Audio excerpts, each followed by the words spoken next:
Look at it from the Lystrans' perspective. If this God of the Christians is like Zeus, him being the sole sovereign, unchallenged ruler over all the earth is not good news. It's terrible news. Consider the part of the gospel where believers receive the Holy Spirit. The presence of Zeus dwelling permanently in a person would be a terrifying thought. Not good news at all. Not wanting to be crude, but Zeus already had a habit of trying to inhabit people. In order for the good news to be good news, they need to know what God is like. We see that this is what Paul goes on to tell them in the next few verses. How God contrasts with the gods they know is very useful for understanding what God is like. These contrasts can be summed up in three main categories: creator, harmony and consistency, and unconditional grace. Firstly, we'll go to category 1, creator. So Paul says, turn from these vain things to a living God who made the heavens and the earth and the sea and all that's in them. God made everything. He is its creator. Completely known and completely acknowledged by the Greeks was that the gods they worshipped did not create the universe. They're not even the first generation of gods. Zeus was the son of Cronus. Cronus was the son of Uranus, and Uranus was the son of Gaia. Now Gaia means earth, so even 3 generations back, the earth already existed. Gaia is created, not creator. Zeus and the Olympians don't rule by right of creating, they rule by right of conquest. They defeated a previous tribe of gods called the Titans. The ancient Greeks, though, had some very big thinkers among them, and a tendency to logic and fitting things into orderly patterns. The ancient Greeks are still famous for this today, of course. They did acknowledge that before all these gods, there must have been a creator, and their logic stated that creator must be greater than created. Many of the great minds set their minds to this issue. I'm pretty sure I mentioned Aristotle's unmoved mover in the Creed videos that I did. For Aristotle, there must indeed be a creator, but that creator must also be perfect, which means he can't have any contact with the imperfect.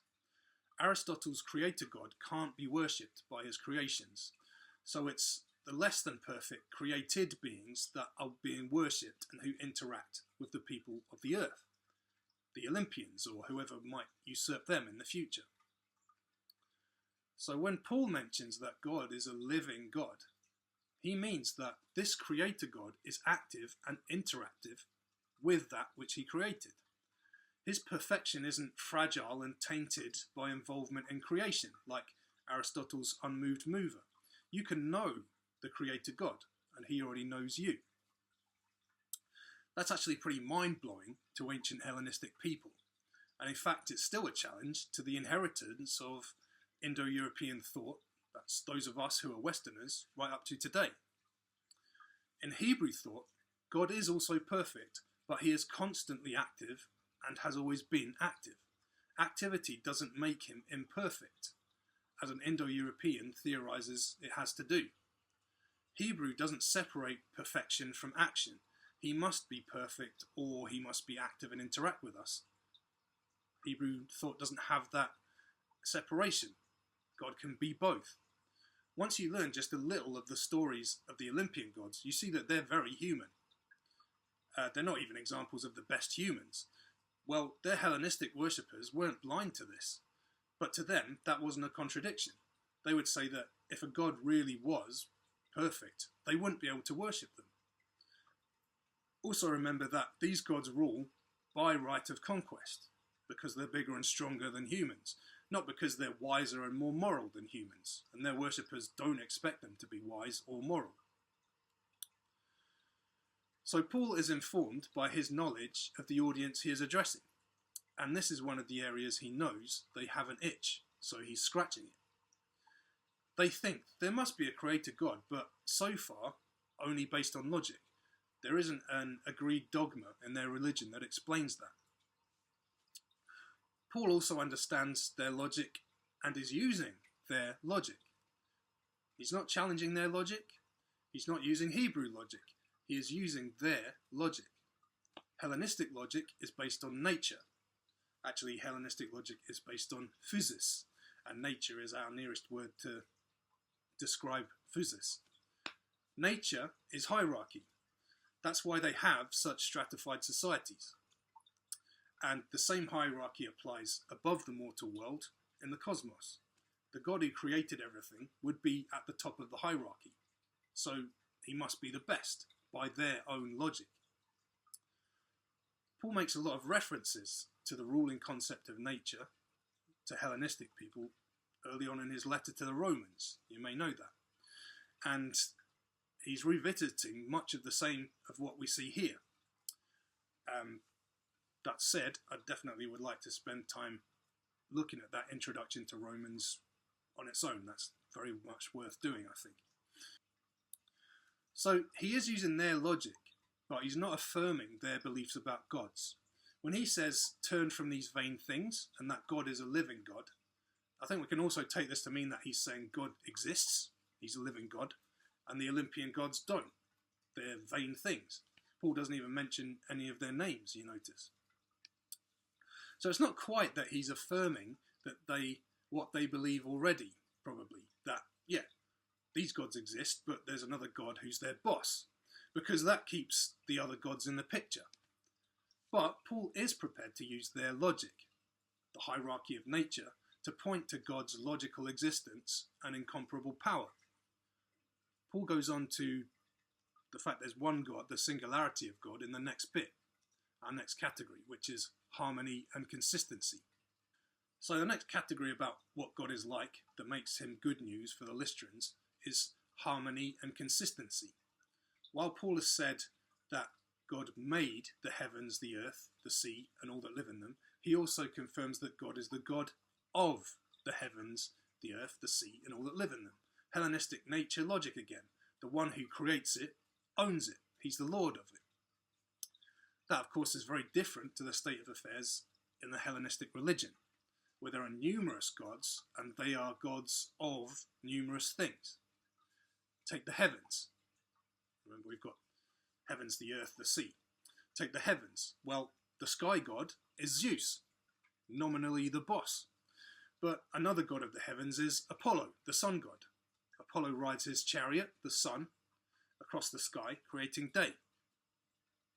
Selene is also a goddess of the heavens, riding her chariot, the moon, across the sky, creating night. Further out, constellations of stars are part of the great cosmic drama. Orion, the great hunter, was put in the heavens, and he hunts during the winter, but he hides when his foe, Scorpio, appears in the heavens during the summer. When you don't know that you live on a planet that turns, how do you explain that stuff? Okay, so that's the sky, but then we have the earth. If it's wilderness, Artemis is its goddess. But if it's volcanoes, Hephaestus is the god. The goddess of the harvest and grain is Demeter, who we shall come back to, whose work is somewhat dependent on the sky god, Zeus, allowing it to rain. The earth beneath the surface is ruled by Hades, god of the underworld. So that's sky and the earth, already very crowded. Then we come to the sea, which has its own god, Poseidon. Although Oceanus is the god of the river that encircles the earth, and his sons, the Potamoi, river gods, wind into the earth. So there's plenty of cause for conflict over territories, but it's beyond that because these gods are competitive and often enter into personal conflicts. The great epic poem The Iliad shows conflicts between people: Agamemnon, king of Mycenae, and Priam, the king of Troy; Menelaus of Sparta and Paris, who stole his wife Helen, and the two great warriors Achilles and Hector. But the whole thing really starts as a competition between gods. Athena, Hera, and Aphrodite ask a mortal, Paris, to judge who is the most beautiful. When Paris chooses Aphrodite, Athena and Hera are offended, and they all fight out their issues using the Achaeans and the Trojans. So this kind of thing is just the permanent reality for people trying to live under Hellenistic gods. every part of life involves transactions with the god of that part of life. If you worked in a particular trade, the god of that trade needed to be attended to appropriately. Something like the harvest, which was essential to everyone, depended on getting a variety of transactions right, because grain had one god, rainfall had another, and another had to be convinced to keep the pests out. If you wanted safe running in business, love, or family, you had to do the same thing. Transactions. Balanced transactions. The problem with these transactions, though, was there was no fixed price, as it were. So you didn't know that what satisfied the god the other day will be enough today. Remember the hierarchy of nature. The gods were superior, and that meant they didn't have to be bound to contracts with inferiors. They certainly didn't offer covenants. Well, that's enough of a tightrope to walk, but it didn't end there. The gods are also not in harmony with one another. They're famously in competition, so there are factors over which you have no control at all. Supposing a city is dedicated to Athena, amazingly, the whole city does manage to serve her satisfactorily, so they do guarantee her prosperity and her protection. But then, offset somewhere, perhaps on Mount Olympus, Athena has a big fallout with Poseidon. That city then gets hit with tidal waves, or all its trading vessels are sunk at sea, because suddenly all the rules have been switched, and being obedient and loyal to their protector god is the worst thing that they could have ever done. So, you have to get 100% right what the god wants, although this isn't fixed and changes all the time. You have to appease all the gods with some kind of stake in that area of your life, and work out which of them needs to be regarded the superior. But in all this, the situation could switch at any time, and you will end up being punished for getting it right, because suddenly getting it right becomes getting it wrong. What effect is that going to have on people? Anxiety. How much better is that situation going to be if there is one God who is God over every aspect of life? The disharmony was because there was a different God for everything and they didn't work together. They competed. With one ruling God over the heavens, the earth, the sea, and everything in them, there is harmony and a great reduction in anxiety. God also has one character and personality, which doesn't change, and what he wants of humankind and how much of it doesn't change. He makes covenants. In fact, when Paul comes onto the gospel, the Lystrans will learn that God has fulfilled his own covenant.